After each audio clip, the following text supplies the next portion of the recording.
श्री वल्लभाधीश की जय। श्री गुसाई जी परम दयाल की जय।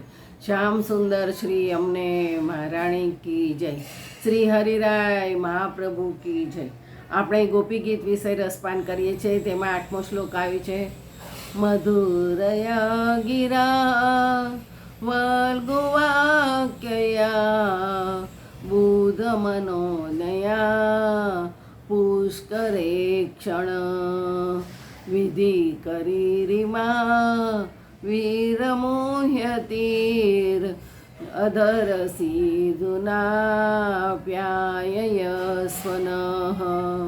હે કમલનયન, ઓ વીર, સુંદર વાક્યવાળી અને વિદ્વાનોના મનને પણ આકર્ષતી એવી આપની ગંભીર મધુર વાણીથી મોહ પામતી અને આપની દાસીઓને આપ આપના અધરામૃતથી જીવાડો એમ ગોપીઓ કહે છે। હે કમલનયન, હે વીર, સુંદર વાક્યથી વિદ્વાનોના મનને રૂચે એવી મધુરાગીરાથી મોહવશ થયેલી આ અગ્રો દાસીઓને અધરામૃતથી સજીવન કરો એમ કહે છે। હસ્તથી, સ્વરૂપથી, પાદથી ઉપકાર મનાય છે। મુખથી પણ ઉપકાર કરવો જોઈએ એમ માનીને એમને ગાન કર્યું।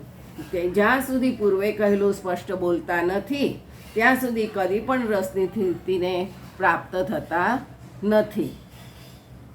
પ્રથમની ગોપીએ શ્રીહસ્ત મસ્તક ઉપર ધરી, બીજીએ ચરણના સંબંધથી, આ ત્રીજીએ મુખથી ઉપકાર કરવા પ્રાર્થના કરી છે।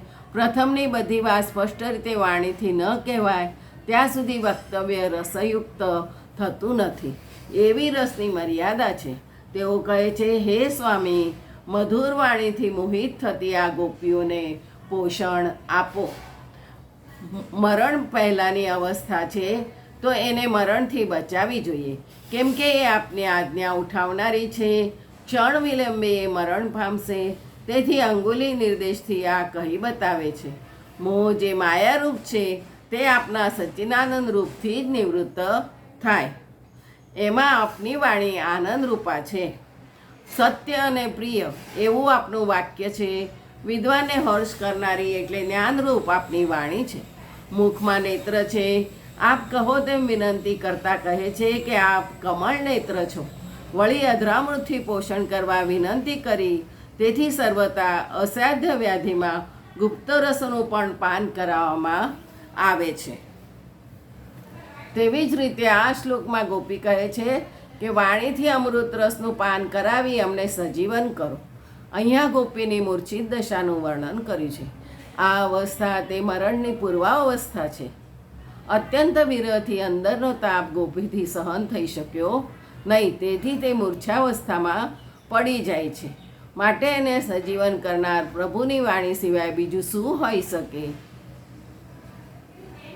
નિવારણ ગમે તેનાથી ના જ થઈ શકે, એ તો વીર જ કરી શકે।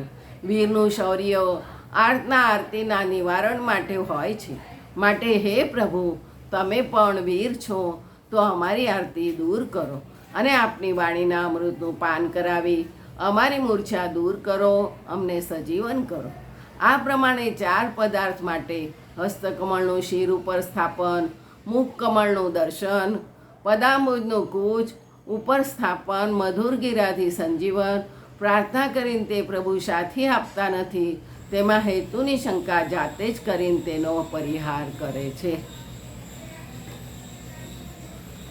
9મો, તવ કથામૃતમ તપ્ત જીવનમ કવિભિરીડિતમ કલ્મષાપહમ શ્રવણમંગલમ શ્રીમદતતમ ભુવિ ગૃણાંતિ તે ભૂરિદા જના। હે નાથ, આપનું કથારૂત અમૃત સંતાપ પામેલાનું જીવન છે। કવિઓ પણ એના વખાણ કરે છે અને તે પાપને તે દૂર કરે છે। તે શ્રવણને કલ્યાણ કરે છે। તે શ્રીથી યુક્ત છે અને સર્વત્ર વ્યાપક છે। પ્રાજ્ઞ પુરુષો તેનું ગાન પૃથ્વી ઉપર કરે છે। હે પ્રભુ, આપની કથા તે જ ખરેખર અમૃત છે।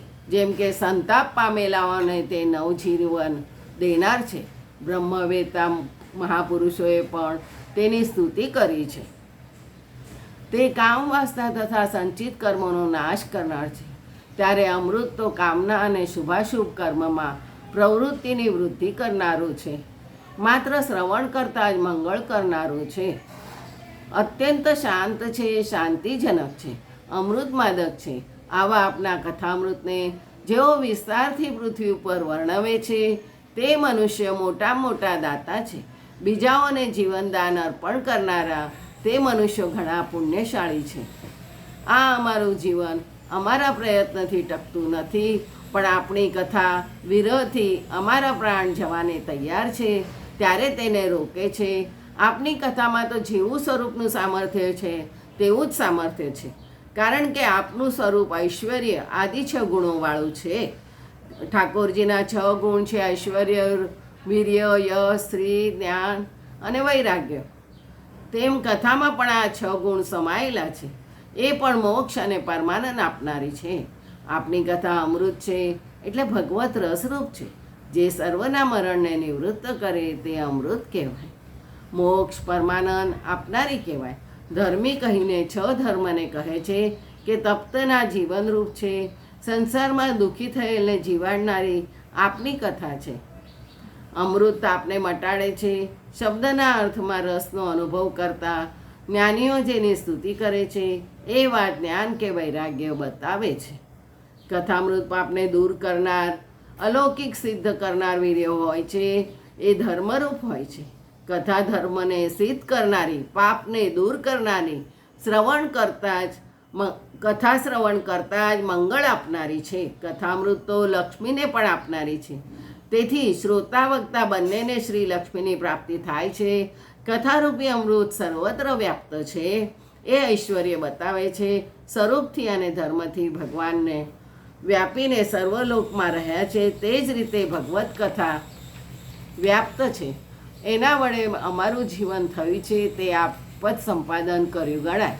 આપનાથી પણ કથામાં વિશેષતા એ છે કે આપ સ્વરૂપથી કોઈને મારો ખરા, પરંતુ કથા સર્વને જીવાડે છે. કથા તો અમને અધીન એટલે પરતંત્ર.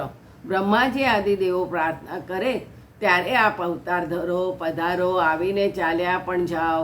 કથાનો તિરોભાવ કોઈ કાળે થતો નથી. માટે એવું કથામૃત પૃથ્વી ઉપર જે આપે છે તે બહુ આપનારા છે. એ બહુ દ્રવ્યના આપનાર વ્યાસ આદિ છે અને મરણ આદિ ધર્મરહિત છે. કેવળ ભગવત રૂપ છે. જન્મ આદિ દોષ રહિત છે. દ્રવરસ અને ધનરસમાં ફેર તેટલો આપનામાં અને કથામાં ફેર છે. જો એમ ન હોય તો બધા કથાથી જ સંતોષ પામે, પણ વિરહ વખતે બચાવનારી કથા છે. તેથી તે ભગવત રૂપે સ્તુતિને પાત્ર છે. અમારું જીવન પણ આપની કથાએ ટકાવી છે. બીજું આવતીકાલે. જય શ્રી ગોપીનાથ.